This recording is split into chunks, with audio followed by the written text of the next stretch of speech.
ارکان ایمان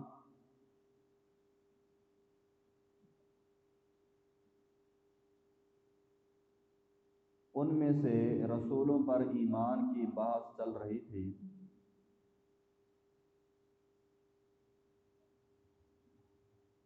کہ جب ہم کہتے ہیں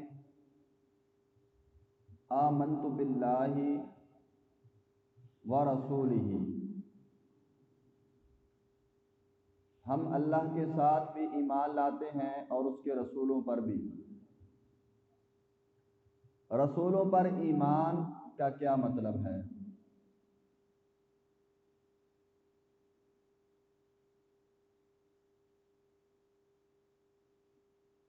یہ بات شروع تھی اور یہ ہمارے عقائد کے اندر شامل ہے۔ اگر ان کے اندر ہماری سستی ہے تو سمجھ لیں کہ ہمارا عقیدہ کمزور ہے۔ آج کل یہ ارکان ایمان صرف یاد کروانے کی حد تک کرائے جاتے ہیں۔ عموماً نکاح کے موقع پر دولہے کو یہ پڑھائے جاتے ہیں، حالانکہ اس کی کوئی اصل نہیں ہے۔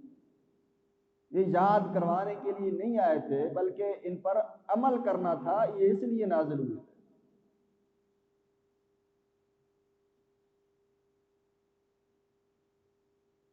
سکول کی کسی بھی کلاس کی ساری جتنی بھی بکس ہیں، کتابیں ہیں، ان کے نام، ان کا جو ٹائٹل ہے وہ یاد ہو جانے سے پیپر جو ہے وہ حل نہیں ہو جاتا۔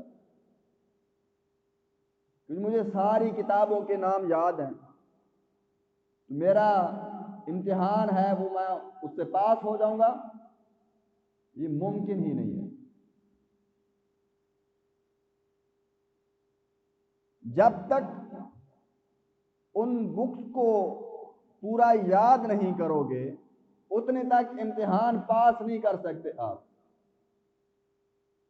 تو ہم نے صرف اس کو، ان ارکان کو یاد رکھنے کے لیے، بھئی اللہ پر ایمان ہے، رسولوں پر ایمان ہے، کیسا ایمان ہے،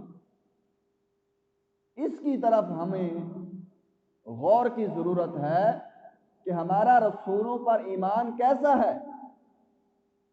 کیا اسی طرح ہے جس طرح رسول اللہ صلی اللہ علیہ وسلم سمجھا کے گئے؟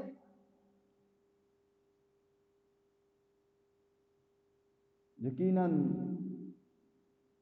بڑی ایسی چیزیں ہیں، بڑے ایسے مسائل ہیں رسولوں پر ایمان کے متعلق کہ بندہ مسلمانوں کے سامنے قرآن کی آیات بیان کرنے سے ڈرتا ہے۔ جن آیات میں رسولوں پر ایمان کے متعلق بحث ہے، ڈیٹیل ہے، وہ بحث کرنے سے ڈرتے ہیں کہ لوگ انتشار پھیلائیں گے، لوگ جھگڑا کریں گے۔ لیکن مسئلہ عقیدے کا ہے اور ہماری ذمہ داری ہے، اللہ نے ہم سے پوچھنا ہے کہ قرآن کی آیت تھی، اس کا یہ فلاں مفہوم تھا، تو انہیں سمجھایا کہ نہیں سمجھایا، تجھے پتا تھا۔ بہرحال رسولوں پر ایمان لانے کا مطلب یہ بھی ہے کہ رسولوں کا جو مقام ہے، رسولوں کا جو مقام ہے، جو مقام اللہ نے ان کو عطا کیا ہے، اس مقام کو بے عین ہی اسی طرح ماننا، یہ ہے رسولوں پر ایمان۔ میں دعوے سے کہہ سکتا ہوں، منبر پہ کھڑا ہوں، اللہ رب العزت نے کسر چھوڑی نہیں ہے نبیوں کے مقام کے اندر۔ ان کا اتنا مقام، اتنا مرتبہ بلند کر دیا کہ کوئی کسر باقی نہیں ہے۔ اب مزید ان کا مقام بڑھانے کی ہمیں ضرورت نہیں ہے، اور نہ ہی اللہ رب العزت نے اجازت دی۔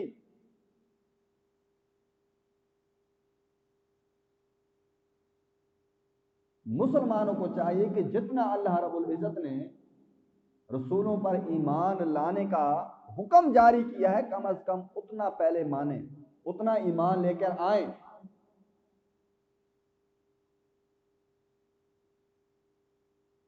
رسولوں پر ایمان لانے میں سے ایک یہ بھی ہے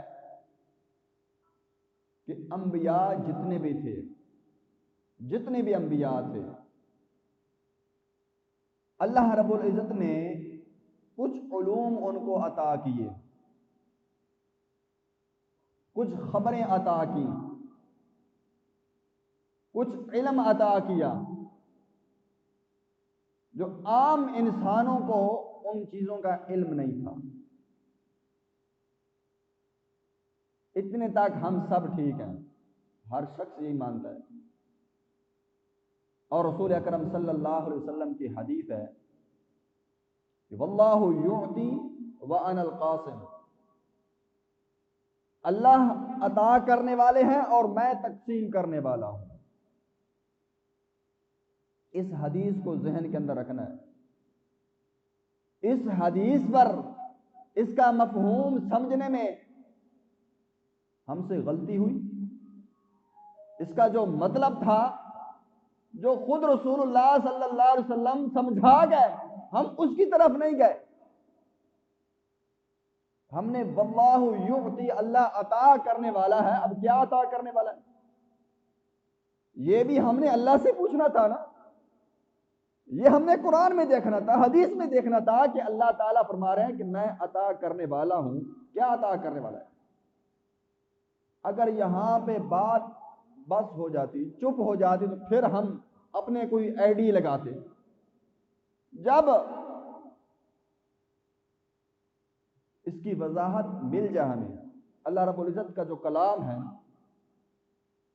بڑا پیارا انداز ہے، یا تو جس بات کو سمجھانا ہوتا ہے اللہ تعالیٰ اس کو پہلے ذکر کر دیتے ہیں، اس کی ڈیٹیل بعد میں، یا ڈیٹیل پہلے اور اس کو بعد میں رکھ دیتے ہیں۔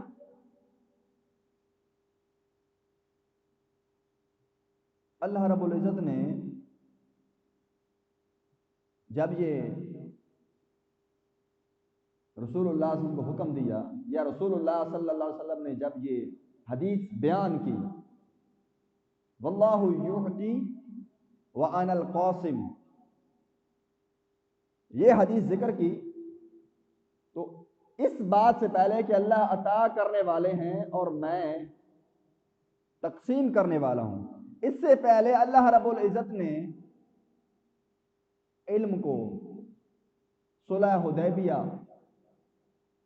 اس وقت جو معاہدے ہوئے تھے ان معاہدوں کو انہوں نے توڑا، ان کے جو جتنے بھی قوانین تھے ان کے بارے میں وضاحت کی کہ اللہ تعالیٰ آپ کو ان کے متعلق علم دینے والے ہیں، اور وہ علم ذکر کیا، بتلایا، پھر اس کے بعد اس بات کو ذکر کر دیا کہ اللہ تعالیٰ دینے والے ہیں اور میں آگے تقسیم کرنے والا ہوں۔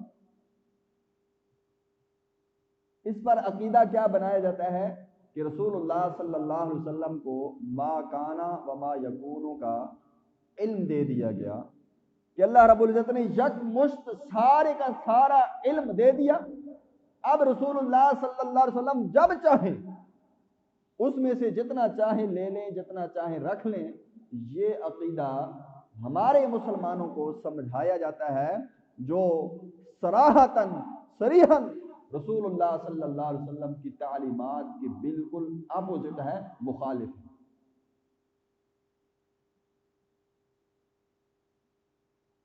اور کچھ نہ سمجھ یہ بھی کہتے ہیں کہ ہم یہ نہیں کہتے کہ رسول اللہ صلی اللہ علیہ وسلم کا کمال ہے کہ اللہ کے نبی کو خود سے یہ علم ہوا ہے، نہیں، یہ اللہ تعالیٰ کی دین ہے، اللہ تعالیٰ نے دے دیا تو تمہیں کیا تکلیف ہے؟ جب اللہ رب العزت ہی فرما دے کہ میں نے کتنا دیا ہے،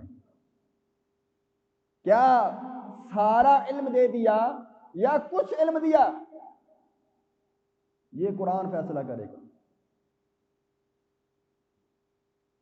اللہ تعالیٰ قرآن کے اندر فرماتے ہیں قُلْ لَا أَقُولُ لَكُمْ عِنْدِي خَزَائِنُ اللَّهِ وَلَا أَعْلَمُ الْغَيْبَ إِلَّا اللَّهُ، اے نبی کہہ دیجئے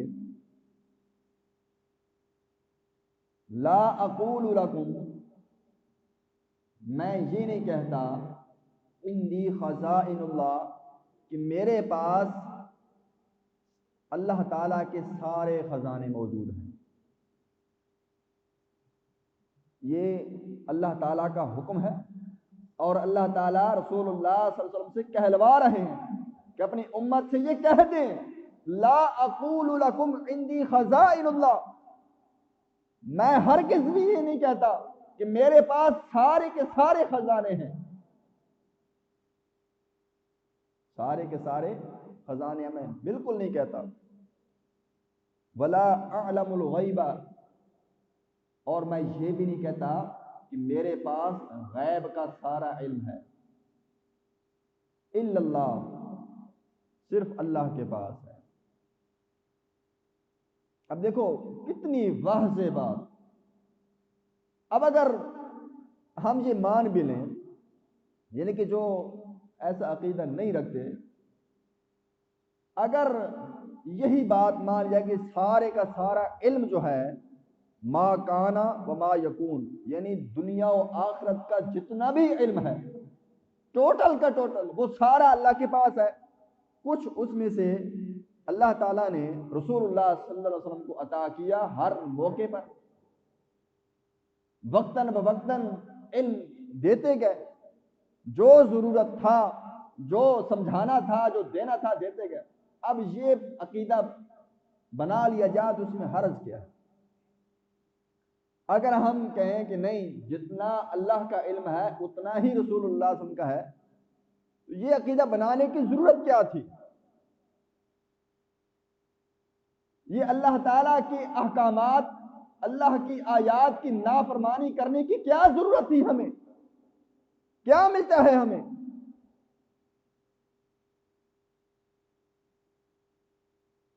صحیح حدیث ہے، رسول اکرم صلی اللہ علیہ وسلم فرماتے ہیں کہ اللہ تعالیٰ کا جو علم ہے نا وہ جیسے سمندر ہے، اور چڑیا اس میں سے ایک چونچ ڈال کے ایک قطرہ جو لیتی ہے، کہ مخلوق کا علم جو ہے وہ چڑیا کی چونچ کے اندر جانے والا ایک قطرہ ذرہ تھا، یہ مخلوق کا علم ہے، اور باقی سارا سمندر وہ اللہ کا علم ہے۔ کیا ہم نہیں مانتے کہ رسول اللہ صلی اللہ علیہ وسلم بھی اللہ کی مخلوق ہے؟ انبیاء جتنے بھی ہیں مخلوق ہے، خالق کو کوئی نہیں کہتا نا۔ ایک بات ہو گئی، عقیدہ یہ رکھنا چاہیے رسولوں پر ایمان لانے کا مطلب کیا ہے کہ علم جو غیب کا علم ہے وہ اللہ رب العزت کے پاس ہے، جو اللہ رب العزت نے علم دینا تھا، جتنا علم موقع کی مناسبت سے رسول اللہ صلی اللہ علیہ وسلم کو اللہ رب العزت نے عطا کیا ہے، لیکن سارا علم عطا نہیں کیا۔ یہ قرآن کی کسی آیت میں آپ کو نہیں ملے گا کہ سارے کا سارا علم رسول اللہ صلی اللہ علیہ وسلم کو عطا کیا گیا تھا۔ اگر ایسا مان لیا جائے تو یہ اللہ رب العزت کی صفات کے اندر شریک کرنا ہے۔ اللہ کی صفت ہے کہ اللہ تعالیٰ ہی غیب کے علموں کو جاننے والا ہے، پھر رسول اللہ صلی اللہ علیہ وسلم بھی جاننے والے ہیں، تو اللہ اور رسول کے اندر فرق کیا ہے؟ جو ہم فرق بیان کرتے ہیں کہ فرق صرف اتنا ہے کہ اللہ تعالیٰ کا خود کا علم ہے اور رسول اللہ صلی اللہ علیہ وسلم کا عطائی علم ہے کہ اللہ رب العزت کی طرف سے عطا کیا گیا ہے۔ جب اللہ رب العزت کی طرف سے عطا کیا گیا ہے تو جب اس بات کو مانتے ہیں کہ عطا کیا گیا ہے تو پھر یہ بھی مانے کہ جتنا عطا کیا گیا صرف وہی ہے، سارا نہیں عطا کیا گیا۔ یہ رسول اللہ صلی اللہ علیہ وسلم خود فرما رہے ہیں وَلَا أَعْلَمُ الْغَيْبَ، میرے پاس غیب کا علم نہیں ہے۔ اگلی آیت سنیں، اللہ کے نبی مزید اس بات کی وضاحت کرتے ہیں تاکہ مسلمانوں کو جو اس کی سمجھ نہیں رکھتے، قُلْ لَا أَمْلِكُ لِنَفْسِي نفعا ولا ضرا، اے نبی کہہ دیجئے لا املک لنفسی نفعا ولا ضرا، میں اپنی جان اس کے نفع اور نقصان کا بھی مالک نہیں ہوں۔ رسول اللہ صلی اللہ علیہ وسلم کی اپنی جان کی بات ہو رہی ہے کہ میں اپنی جان کے نفع اور نقصان کا مالک بھی نہیں ہوں، یہ قرآن کی آیت ہے۔ اور میں وَلَوْ كُنْتُ أَعْلَمُ الْغَيْبَ، اور میں غیب کا علم بھی نہیں رکھتا، یہ بھی اسی آیت کا اگلا حصہ ہے۔ پھر آگے فرماتے ہیں لَسْتَكْثَرْتُ مِنَ الْخَيْرِ، یعنی اگر میرے پاس، اب دیکھو کتنا پیارا انداز رسول اللہ صلی اللہ علیہ وسلم کا علم غیب سمجھانے کا، اللہ رب العزت نے کتنی وضاحت کے ساتھ سمجھا دیا کہ تاکہ مسلمانوں، یہ دیکھیں نا آپ صلی اللہ علیہ وسلم کا آخری خطبہ اگر سنیں نا، اس میں کیا ہے؟ اللہ کے نبی فرماتے ہیں مجھے اپنی امت میں شرک کا خطرہ نہیں ہے۔ صحابہ کرام کو فرماتے ہیں، صحابہ کرام کو بلکہ میرے صحابہ، مجھے تمہارے اندر شرک کا کوئی خطرہ نہیں ہے کہ تم شرک کرو گے، خطرہ صرف اتنا ہے کہ آپ کے اوپر دنیا کا مال زیادہ کر دیا جائے گا جس سے آپ دوسرے راستے اختیار کر لو گے۔ شرک کا کوئی خوف مجھے نہیں ہے۔ کیوں نہیں ہے؟ کہ اللہ تعالیٰ نے کتنی وضاحت کے ساتھ سمجھا دیا، کیا وَلَوْ كُنْتُ أَعْلَمُ الْغَيْبَ لَاسْتَكْثَرْتُ مِنَ الْخَيْرِ، اگر میرے پاس غیب کا سارا علم ہوتا تو میں بہت ساری بھلائیاں پہلے سے جمع کر لیتا۔ مجھے علم ہوتا کہ میرے ساتھ فلاں ہونے والا ہے، میں پہلے اس کا بندوبست کر لیتا۔ فلاں کے پاس جانا ہے کہ نہیں جانا پہلے سے معلوم کر لیتا۔ اب اس کی مثالیں آگے آئیں گی، میں آپ کو سمجھاؤں گا واضح طریقے کے ساتھ۔ لَسْتَكْثَرْتُ مِنَ الْخَيْرِ وَمَا مَسَّنِيَ السُّوءُ، کہ میں بہت ساری بھلائیاں جمع کر لیتا، وَمَا مَسَّنِيَ السُّوءُ، مجھے کوئی بھی تکلیف نہ پہنچتی۔ مجھے غیب کا علم ہوتا تو مجھے کبھی بھی کوئی تکلیف نہ پہنچتی۔ کیا رسول اللہ صلی اللہ علیہ وسلم کو تکلیف نہیں پہنچی؟ کیا طائف کے اندر رسول اللہ صلی اللہ علیہ وسلم کو پتھر نہیں مارے گئے؟ کیا رسول اللہ صلی اللہ علیہ وسلم کے جوتے مبارک خون سے بھرے نہیں؟ کیا غزوہ احد کے اندر دانت مبارک شہید نہیں ہوئے؟ کوئی بھی انکار نہیں کرتا۔ اللہ کے نبی فرماتے ہیں اگر مجھے غیب کا علم ہوتا وما مسنی السوء، مجھے کوئی بھی تکلیف نہ پہنچتی، کیونکہ مجھے علم تھا کہ یہاں جانا نہیں ہے، یہاں خطرہ ہے۔ لیکن تکلیفیں پہنچی ہیں، مصیبتیں آئی ہیں، کیوں؟ کہ اللہ رب العزت نے سارا علم نہیں دیا تھا۔ سارا علم اللہ رب العزت نے اپنے پاس رکھا تھا۔ جتنا رسول اللہ صلی اللہ علیہ وسلم کی شان کے لائق تھا، میں کہتا ہوں اللہ کی قسم ہے مخلوق میں سے رسول اللہ صلی اللہ علیہ وسلم سے بڑھ کر کسی کے پاس علم نہیں ہے جتنا اللہ رب العزت نے رسول اللہ صلی اللہ علیہ وسلم کو علم عطا کیا، اتنا کسی نبی کے پاس نہیں تھا۔ لیکن سارے کا سارا نہیں دیا، کیوں؟ قرآن کا فیصلہ ہے۔ اگر سارے کا سارا علم دیا ہوتا وما مسنی السوء، مجھے کبھی تکلیف نہ پہنچتی۔ تکلیف پہنچی، یہ تو رسول اللہ صلی اللہ علیہ وسلم کی خود اپنی جان کو تکلیف پہنچی۔ اللہ کی قسم رسول اللہ صلی اللہ علیہ وسلم کو صحابہ بھی بڑے پیارے تھے، بڑے پیارے تھے صحابہ۔ اگر اللہ کے نبی صلی اللہ علیہ وسلم کا ایک معمول ہوتا تھا، کسی شخص کا جنازہ پڑھتے نا، جنازے سے پہلے پوچھتے اس کا میرے صحابہ کرام کے متعلق کیسا گمان ہوتا تھا۔ کوئی اگر بتلا دیتا کہ یہ صحابہ کو گالی دیتا تھا، اللہ کے نبی صلی اللہ علیہ وسلم اس کو کبھی جنازہ بھی نہیں پڑھتے تھے کہ اس نے میرے صحابہ کو برا بھلا کہا۔ اللہ کی قسم سب سے پیارے تھے میرے نبی صلی اللہ علیہ وسلم کو صحابہ کرام۔ 70 صحابی شہید ہوئے۔ رسول اللہ صلی اللہ علیہ وسلم کے پاس کچھ لوگ آئے، کہتے ہیں کہ ہمیں قراء کی ضرورت ہے، ہمیں قاریوں کی ضرورت ہے، علماء کی ضرورت ہے، ہمارے علاقوں میں بڑی ضرورت ہے۔ لیکن ان کی نیت خراب تھی، ضرورت ان کو نہیں تھی، لے گئے 70 وہ قاری جو رسول اللہ صلی اللہ علیہ وسلم سے ڈائریکٹ تربیت لے کر تیار ہوتے ہیں، فل تیار ہو کر رسول اللہ صلی اللہ علیہ وسلم ان کے ساتھ 70 صحابہ کو روانہ کر دیتے ہیں۔ راستے میں ان 70 صحابہ کو جو علماء تھے، جو قراء تھے، رسول اللہ صلی اللہ علیہ وسلم کے وارث تھے، صحابی رسول تھے، ان 70 کے 70 کو راستے میں شہید کر دیا گیا۔ اللہ کے نبی کو اتنا دکھ، اتنی تکلیف ہوئی، حدیثیں پڑھ لیں، اللہ کے نبی صلی اللہ علیہ وسلم 40 دن تک صبح کی فجر کی نماز، فجر، ظہر، عصر، مغرب، عشاء، 5 نمازوں میں ان کے لیے ہر نماز کے اندر ان لوگوں کے لیے جن لوگوں نے صحابہ کو قتل کیا تھا اللہ کے نبی بد دعائیں کرتے تھے۔ رسول اللہ صلی اللہ علیہ وسلم نے کسی کو بد دعا نہیں دی، لیکن قنوت نازلہ کے اندر ان لوگوں کے خلاف اللہ کے رسول صلی اللہ علیہ وسلم نے بد دعا کی تھی جنہوں نے 70 صحابہ کو شہید کیا تھا۔ مجھے بتلائیں، اگر رسول اللہ صلی اللہ علیہ وسلم کو علم ہوتا سارے کا سارا، کیا اللہ کے نبی صلی اللہ علیہ وسلم نے 70 صحابہ کرام کو جان بوجھ کر شہید کروایا؟ اگر علم تھا تو کیوں بھیجتے؟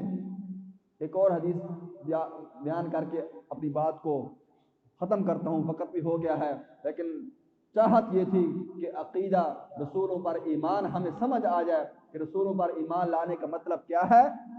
علم جو ہے یہ ایک حصہ ہے، باقی حصے چل رہے ہیں کہ علم غیب جو ہے وہ اللہ تعالیٰ کے پاس ہے صرف، لیکن کچھ اللہ رب العزت نے عطا کیا ہے، کچھ عطا کی ہے، سارا عطا نہیں کیا۔ جتنا اللہ کے رسولوں کو عطا کیا تھا وہ ہمیں سمجھا دیا۔ قبر کے جتنے حالات ہیں رسول صلی اللہ علیہ وسلم نے بتلا دیے، جنت اور جہنم کی نشانیاں، ان کے احوال، ان کے حالات کیسے تھے، حالانکہ آج تک ہم نے نہیں دیکھے، لیکن ہمیں بتلا دیے گئے۔ یہ سارے کا سارا علم بھی غیب کا علم ہے، یہ اللہ رب العزت نے رسول اللہ علیہ وسلم کو عطا کیا تھا۔ ایک مرتبہ اللہ کے وسلم ایک صحابی کے گھر گئے، گھر سے باہر کھڑے ہو کر سلام کیا، جواب نہیں آیا، دوسری بار سلام کیا، جواب نہیں آیا، تیسری بار سلام کیا۔ آپ سلام کا معمول تھا اور یہ حکم بھی ہے کسی کے گھر جاؤ 3 بار دستک دو، سلام کرو، آواز تو نہیں آتے واپس چلے جاؤ۔ اللہ کے نبی واپس جانے لگے، صحابی نے دروازہ کھول دیا، کھول کر آتے ہیں اور آپ سلام کو بلاتے ہیں، کہتے ہیں کہ میں آپ کی آواز سن رہا تھا، آپ سلام کر رہے تھے، میں آپ کے سلام کا جواب دے رہا تھا، جان بوجھ کر دروازہ نہیں کھول رہا تھا کہ آپ اور میرے گھر پہ سلام کیا کریں، میرے گھر پر اور سلامتی کی دعا کریں۔ اللہ کے نبی سے کے منہ سے نکلی آواز دعا جو ہے صحابہ کرام دیا کرتے تھے، اور آپ کیا کریں، میرے گھر پر سلامتی کریں، سلامتی کی دعا کریں، میں یہ دعائیں لینا چاہتا تھا۔ اب دیکھو دروازے کے بالکل باہر کھڑے ہیں، دوسری طرف کھڑے ہیں، آپ سلام باہر ہے، صحابی اندر ہے، سلام کا جواب دیا جا رہا ہے، آہستہ آواز میں دیا جا رہا ہے، لیکن آپ سلام کو اتنا علم نہیں کہ صحابی گھر کے اندر موجود ہے، وہ بھی اللہ کے نبی صلی اللہ علیہ وسلم کو بتلایا گیا کہ میں اندر موجود تھا، آپ کو علم نہیں تھا۔ یہ ساری چیزیں علم غیب۔ اب اللہ تعالیٰ کا جو علم غیب ہے، کیا اللہ کو نہیں پتا کہ دیوار کے پیچھے کیا ہے، قبر کے اندر کون ہے، اس محل کے اندر کون ہے، اس طرف کون کھڑا ہے، اس طرف کون کھڑا ہے، سمندر کی تہ کے اندر چلنے والی مچھلیاں کتنے اندھیرے ہیں، ان کے اندر چلنے والی سیاہ مچھلیاں، اللہ تعالیٰ کو اس کا بھی علم ہے، اس کو کہتے ہیں علم غیب۔ مکمل علم اللہ تعالیٰ کے پاس تھا، رسول اللہ صلی اللہ علیہ وسلم کے پاس مکمل علم نہیں تھا۔ اگر کوئی شخص یہ عقیدہ رکھتا ہے رسول اللہ صلی اللہ علیہ وسلم کے پاس مکمل سارے کا سارا علم غیب تھا، اس کا عقیدہ درست نہیں ہے، اس کا رسولوں پر ایمان نہیں ہے۔ اگر چاہتے ہیں رسولوں پر ایمان ہمارا مکمل ہو تو صرف اتنا مانیں جتنا اللہ رب العزت نے رسول کو عطا کیا اتنا ہے، مانتے ہیں۔ اگر اتنا مانتے ہیں اللہ کی قسم رسول کی گستاخی نہیں ہے، اس میں رسول کی شان کم نہیں ہوتی، کیوں؟ اللہ رب العزت نے کسر چھوڑی نہیں اتنی کہ آپ وسلم کی گستاخی ہو۔ اللہ سے دعا ہے صحیح معنی میں سن کر عمل کی توفیق عطا فرمائے۔ وما علیہ الا البلاغ المبین۔